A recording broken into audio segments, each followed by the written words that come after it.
సర్వ సమయాల్లో దేవుని స్తుతించాలి. ఆ నామంలో మనం ఘనపరచాలి. ఆ ధ్యానంలోనే ఈ బంగారు పరిగె కొద్దిగా క్లుప్తంగా మరి ఆరంభించుకొని మరి ప్రత్యేకంగా ఆనందకరమైనటువంటి మెసేజ్ని ఈరోజు అందిస్తానండి. ఏంటంటే, నిన్ను వలెని పొరుగువాన్ని ప్రేమించాలని ప్రభు చెప్పారు. అంతేకాదు, ఇతరుల్ని ఆశించకూడదని కూడా చెప్పారు. దాన్నే ఇంకో రూపంగా చెప్పాలంటే, యాచించడం మన ఇతరులకు ఎవ్వరికి నేర్పించకూడదు. జీవించడమే నేర్పించాలి. ఆధారపడటం కాదు. తమ కాళ్ళపై వాళ్ళు నిలబడాలి, కష్టించాలని నేర్పించాలి. ఇక నిన్న గడిచింది, రేపు తెలియదు. ఈరోజే చాలా విలువైంది. ఈరోజు చాలా మంచిది. నేడే రక్షణ దినం అనే మాట, నేడే అనే మాట చాలా విలువైంది. బైబిల్ జ్ఞానాన్ని దాచుకోకూడదు, 10 మందికి పంచాలి. అప్పుడే మరింత రాణిస్తుంది. క్రీస్తు విశ్వాసులు చేయమనలేదు, శిష్యులను చేయమన్నాడు. దేవుణ్ణి వెంబడించే శిష్యులుగా మనం ఉండాలని కోరుకుంటున్నాడు. మరి ఆ శిష్యులైతే లోకాన్ని తల్లక్రిందులు చేసేవారిగా పామరుల్ని మార్చేశాడు. మనల్ని కూడా దేవుడు మార్చగలడని నమ్మాలి. మరి వృక్షం అంత చిన్న మరి వృక్షాన్ని యొక్క విత్తనము చాలా చిన్నదే, కానీ అది మహావృక్షమై పెరుగుతుంది కదా. మరి ఒక చిన్ని తలంపే మహావృక్షంగా మరి మనకి గొప్ప అర్థాలను ఇస్తుంది అని గ్రహించుకోవాలి. సానబెట్టిన వజ్రమేమో మెరుస్తుంది. శ్రమిస్తేనే ఉన్నత స్థాయికి చేరి రాణిస్తాం. తెలివి కంటే కష్టం ముఖ్యం. మరి వ్యక్తిత్వం కాపాడుకోవడం కూడా చాలా అవసరం. అనుభవం కూడా చాలా విలువైంది. ఆ అనుభవమే విలువైన పాఠాలని నేర్పుతుంది. మరి దేవుడు విశ్వాసకిచ్చే బహుమానం ఎంతో విలువైనవి. ఎదుటివారిలో లోపాన్ని చూడక మంచిది చూడాలి. మరి ప్రేమ పొంది ఆనందిస్తావు. బలహీనతలో బలము, శ్రమలో ఆనందము, వెరితనంలో జ్ఞానము, ఓటములో విజయము. మరి ఇవన్నీ కూడా విశ్వాసికి దేవుడిచ్చే విలువైన బహుమానాలను మనం నమ్ముకొని మంచి విశ్వాసులంగా, శిష్యులంగా సాగిపోవడానికి ఇష్టపడదాం. అయితే గొల్లలు మరి క్రీస్తుని పశువుల పాకలోనే చూశారు. జ్ఞానులైతే వారి ఇంటిలో చూశారు. మరి సత్రంలో స్థలం లేదు, కానీ ఇక్కడ మరి జ్ఞానులకు ఒక ఇల్లు ఉందన్నమాట. ఇల్లు దొరికింది అక్కడ. వాళ్ళు క్రీస్తు ఉండేటానికి ఒక విశ్వాసులు వారు ఆశ్రయం ఇచ్చారని మనం నమ్ముకుందాం. మరి మనం ఎక్కడ దేవునికి చోటిస్తున్నాం అని గుర్తుపెట్టుకోవాలి మన హృదయాల్లో. అయితే భయపడకండి. ప్రజలందరికీ మరి సంతోషకరమైన సంతోషకరం అనే మాటకి ఒక భక్తుడు అంటాడు, ఆనందకరమైన అని మార్చమంటారు. ఆనందకరమైన, అది శుభవర్తమానము. ఇది గ్రీకు దాంట్లో మనకి ఈ డిఫరెన్స్, జాయ్కి మరి హ్యాపీనెస్కి చాలా ప్రత్యేకత ఉందని చెప్తారు. మరి పాత నిబంధన ఏమో హిబ్రూలో రాశారు, కొత్త నిబంధన గ్రీకులో రాశారు. ఈ డిఫరెన్స్ మనం అందరం గ్రహిద్దామండి. ఆనందం సంతోషంకి చాలా తేడా ఉంది. లూకా 2:10 ఉంది. ఇక్కడ జాయ్, రిజాయిస్ అనే మాట అంటండి 300 సార్లు ఉందంట బైబిల్లో. హ్యాపీ అనే మాట 30 సార్లే ఉందట. ఆనందం ఎక్కువ మరి బోధనిస్తుంది, తక్కువ మరి తక్కువ సార్లేమో సంతోషం అనేది ఉంది. ఆనందం కారణము మరి హోప్, నిరీక్షణ. సంతోషానికి కారణము మనకి ఏదన్నా మేలు జరిగితే సుఖపడటం, అది ఆనందం అంటండి. కానీ ఆనందం కారణమేమో నిరీక్షణట. అది ఆ డిఫరెన్స్ బాగా గమనిద్దాం. ఆనందము పరిస్థితులకు అతీతమైంది. Philippi 4:4 rejoice in the Lord always. Philippi ఎంతో రాసినప్పుడు అటండి, పౌలు జైల్లో ఎంతో కష్టంలో రాశాడు. 4 అధ్యాయాల్లో 16 సార్లు మీరు ఆనందించండి అని రాశాడు. ఆనందము, హ్యాపీనెస్ని పక్క పెడదాం, ఆనందం గురించి ఆలోచిద్దాం. ఈరోజు ఎన్నో కష్టాల్లో, పరిస్థితుల్లో అతీతంగా మన ఆనందం ఉండాలి. అది మనం బాగా గుర్తుపెట్టుకోవాలి. తర్వాత రక్షకుడు ఇచ్చేది నిజమైన ఆనందం. పేద స్థితిలో మొదటి క్రిస్మస్ బాధాకరమైందే. అది గొప్ప ఆనంద నిరీక్షణ మనకి ఇచ్చింది. ఈయన సామాన్యుడు కాదు, లోక రక్షకుడు మన మధ్య ఉన్నాడు. యోసేపు మరియ కూడా అంత గొప్ప దేవుడు ఇంత పేద స్థితిలో ఉండే మన దగ్గరికి వచ్చాడా అని అప్రమిత ఆనందంగా ఉన్నారు. ఆనందకి ఈ 2 మాటలు ఈ 3 మాటలతో ఈ రోజు వాక్యాన్ని మనం ధ్యానిద్దాం. ఈ ఆనందానికి కారణమట 3 ఉన్నాయి. నిజమైన ఆనందానికి రక్షణ 1, 2 నిరీక్షణ, 3 సంరక్షణ. మళ్ళీ చెప్తాను, రక్షణ, నిరీక్షణ, సంరక్షణ. మరి ఈ భక్తులు చెప్పిన వాక్యాన్ని నేను ఎడ్వర్డ్ జోసెఫ్ గారు ఎప్పుడు చెప్తారు, నేను మరి ప్రకటన కీర్తనలు కూడా ఆయన ఆధారంగానే కొన్ని తీసుకున్నాను. ఆయన ఈ క్రిస్మస్ సందేశాన్ని దినాన ఆనందం గురించి చెప్పారండి. ఆయన కృతజ్ఞతలు. ఆత్మ ఫలములో సంతోషము బదులు మనం ఆనందం పెట్టుకోవాలి గ్రీక్ బైబిల్ ఆధారంగా. మరి డబ్బు ఉద్యోగం ఇవన్నీ కూడా సంతోషాన్ని ఇస్తే కానీ ఆనందము రక్షణ ద్వారా మాత్రమే మనం పొందగలమని గుర్తుపెట్టుకుందాం. మరి సిఎస్ లూయిస్ అనేటండి పరలోక దూతలు మనకు ఆనందాన్ని క్రియేట్ చేస్తారు అని చెప్తూ లూకా 15:10 ఒక పాపి మార్మోస్ పొందితే పరలోకంలో ఆనందం. చూసారా, లూకా 15:10 ఒక మార్మోస్ పొందితే వచ్చే ఆనందం వారి పరలోకంలో ఉంటుంది. అంటే రక్షణ ఎంతో గొప్పదో చూడండి. రక్షణ మరి రక్షణకునితో లింకప్ అవుతుంది. రక్షణ మనకు నిజమైన ఆనందం ఇస్తుంది. పౌలు శిలువలో అర్ధరాత్రి చెరసాల్లో మరి అది సంఖ్యలు బద్దలైనాయి, మరి ఎవ్వరూ పారిపోలేదు, సంఖ్యలు తెగిపోయి అన్నప్పుడు వాళ్ళు కొట్టిన వాళ్ళే గాయాలు కడిగి అప్పుడు మేము రక్షణ పొందడానికి ఏం చేయాలని చెప్పి వాళ్ళు బ్యాప్టిజం పొంది వాళ్ళు ఎంతో ఆతిథ్యం ఇస్తారు. అపుస్తకాలు 16, 33, 34 అప్పుడు దేవుని యందు విశ్వాసం ఉంచండి, మీరు కుటుంబం కూడా ఆనందిస్తారు. ఎంత ఆనందం వాళ్ళు అనుభవించారని మనం గమనిస్తాం. కుటుంబంలో వాళ్ళు ఆనందించారు. తర్వాత true Joy is linked up with the salvation. నిజమైన ఆనందము మనకి మరి ఇక్కడ 3 ఉదాహరణలు కూడా మరి లూకా 15లో మనం చాలా శ్రద్ధగా గమనిద్దామండి. 3 అనుభవాలు ఉన్నాయి ఇక్కడ. తప్పిపోయిన కుమారుడు, తప్పిపోయిన గొర్రె, వెతకడానికి వెళ్ళిన నాణెము, స్త్రీ, మరి తప్పిపోయిన కుమారుడు. 3 తప్పిపోయిన అనుభవాల్లో మనకి ఎంత చక్కటి అర్థాలు ఉన్నాయో చూద్దాం మనం. దేవుని క్రీస్తు రక్షణ గురించి తప్పిపోయిన నాణ్యంకై దీపం వెలిగించి వెతికారు. అవునా, నశించిపోయిన దాన్ని రక్షించుటకు క్రీస్తే. ఇక్కడైతే గొర్రెపిల్ల అది అమాయకురాలు కాబట్టి తప్పిపోయినప్పుడు 99 వదిలిపెట్టి ఆయనే వెళ్ళి, అంటే మరి రక్షకుడే ఆ గొర్రెని వెతకటానికి వెళ్ళాడు, ఆయనే వెళ్ళాడు అక్కడ. ఇక్కడ ఈమె వెతుక్కుని అది పొందుకుంది. అయితే ఇక్కడ 3వది మరి తప్పని కుమారుడి విషయంలోనే మరి తండ్రి వెళ్ళలేదు, కుమారుడే వెనక్కి వచ్చి ఆయన దగ్గరికి వచ్చాడు. ఇది ముగ్గురు మనస్తత్వాలను మనం సూచిస్తుందండి, మన బలహీనతలు సూచిస్తుంది. మరి దీపాన్ని వెలిగించే అప్పుడు నాణాన్ని వెతికారు కదా, లూకా 2:29 మరి మా సకల ప్రజలకు ఎదురు రక్షణ కనులారా చూసా అని సిమియోన్ చెప్తాడు. అది వెలుగుగా వచ్చాడని చెప్తాడు. మరి వెలుగుని ఇచ్చినటువంటి అది వెలుగిచ్చి మనకి వాస్తవాన్ని గ్రహించే రీతిగా మళ్ళీ నడిపిస్తాడు. గొర్రె నడవలేదు, చిక్కుకుపోయింది, అది కాపరే వెళ్ళాడు. యేసు పుట్టినప్పుడు దూతలతో పాటు దేవుని మహిమ ఆవరించింది. అజ్ఞానులు గనక మరి గొల్లలు అజ్ఞానులు గనక దూత ద్వారా ఆ గొర్రెలాటోళ్ళు కాబట్టి సంపూర్ణ జ్ఞానాన్ని పొంది అప్పుడు వెలుగును చూసుకుంటూ వాళ్ళు ఎంతో కాపాడబడి వెళ్ళటం అది మొదటి గొర్రె తప్పిపోయిన అనుభవానికి సూచిస్తుంది. అయితే ఇక్కడ గొర్రె దొరుకుట ఒకరోజు కావచ్చు, నాణ్యం దొరుకుట కూడా 24 hours కావచ్చు. కానీ తప్పిపోయిన కుమారుడు దొరకటానికి, తిరిగి రావడానికి చాలా కాలం పట్టాల్సి వచ్చింది. బాధపెట్టినటువంటి తండ్రి దగ్గరికి మళ్ళీ వచ్చాడు. మరి సెలబ్రేషన్ ముగిసింది.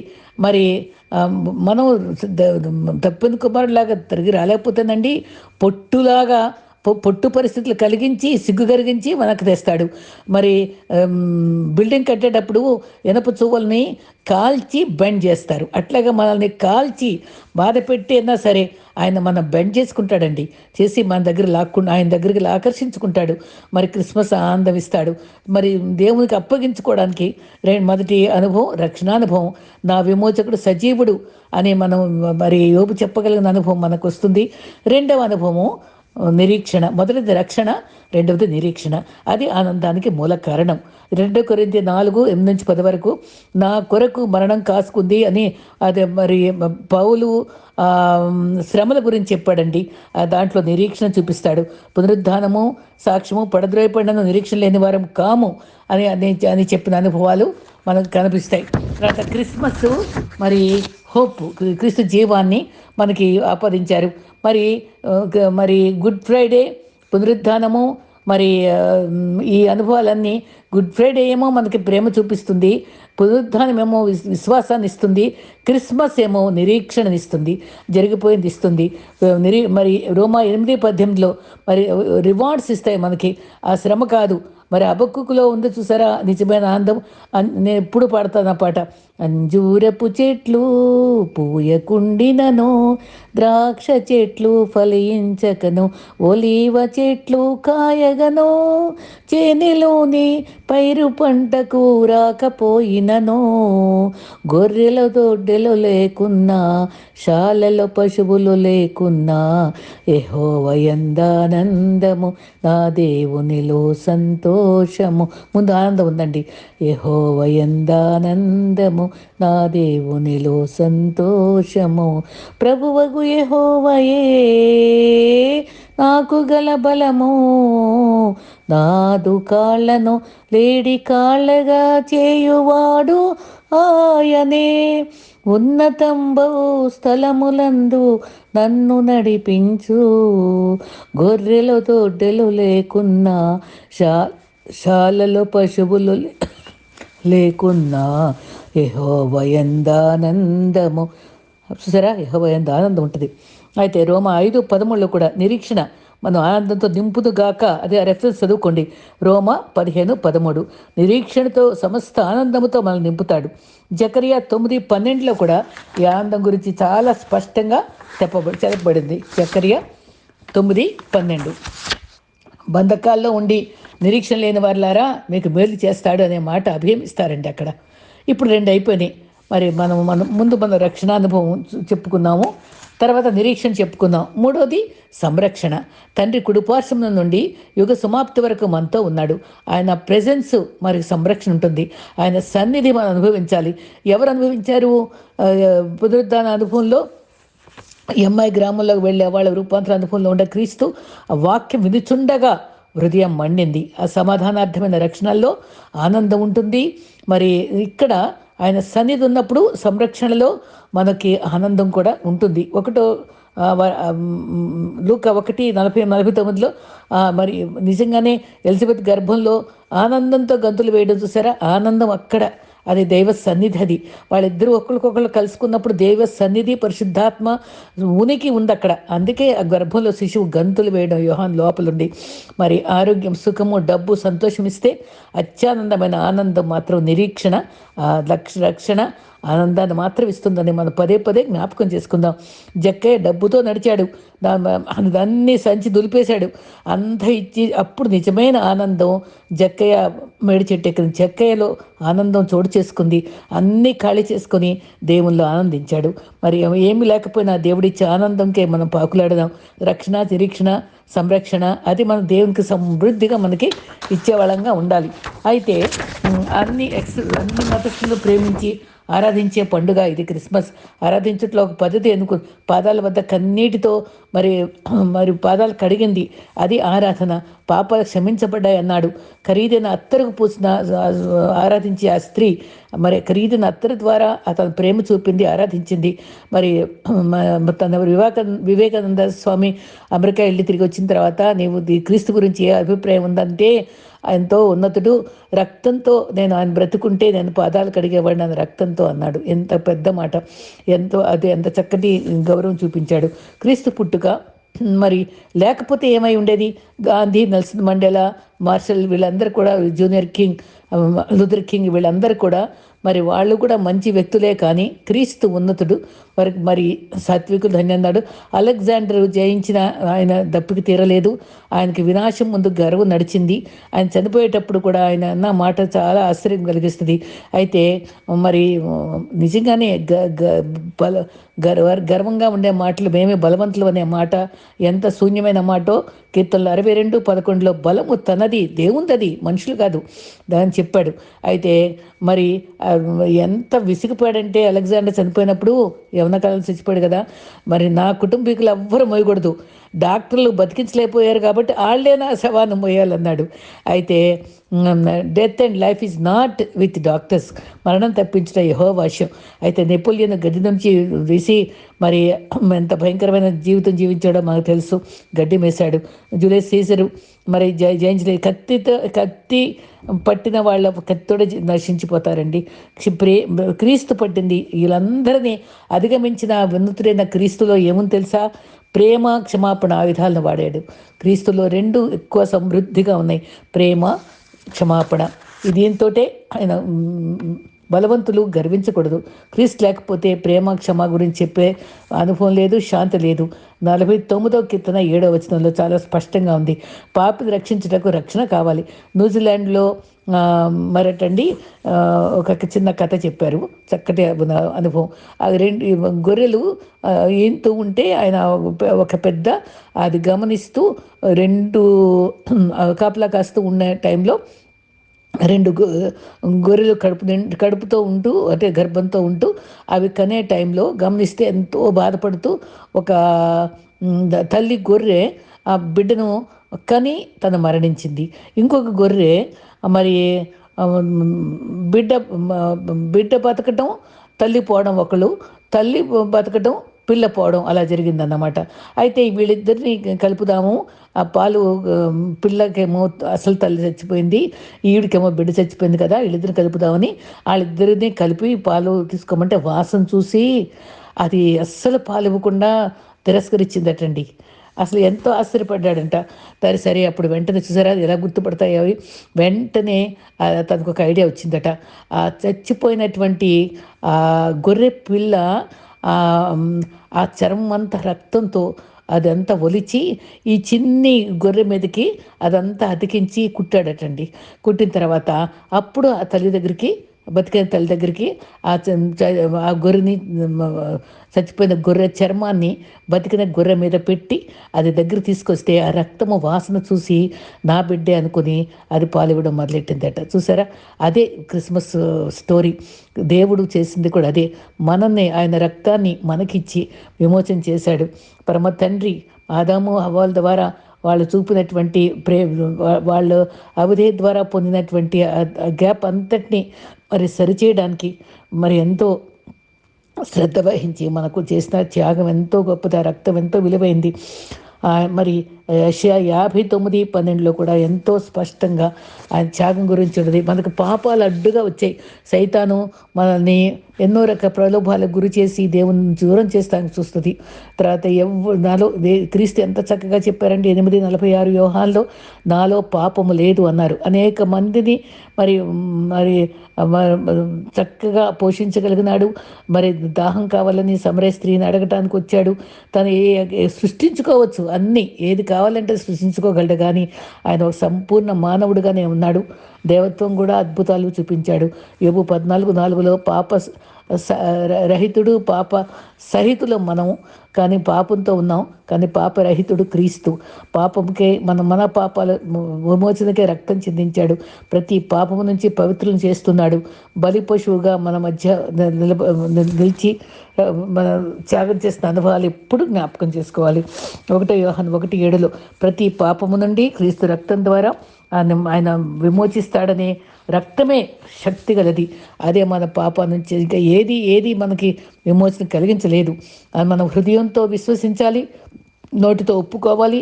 ఆయన మనల్ని మరి మనం అప్పుడు మనల్ని క్షమించి ఆయన చక్కని దీవెనలు మనకి ఇస్తాడు. అయితే షేమ్ అండ్ పెయిన్, మరి అవమానం భరించి మరి ఎంతో సాక్రిఫైస్ చేశారు వాళ్ళిద్దరూ. క్రీస్తు పుట్టకపోతే ఏమయ్యేది? ఈ ప్రేమ క్షమ మనకు దొరికేదా? దూరమైన మనల్ని దగ్గర చేర్చాడు. మనకిచ్చిన మరి త్యాగం మన అందరికీ తెలియాలండి. ఆయన చూపిన ప్రేమ తెలియని వాళ్ళందరూ తెలపాలి.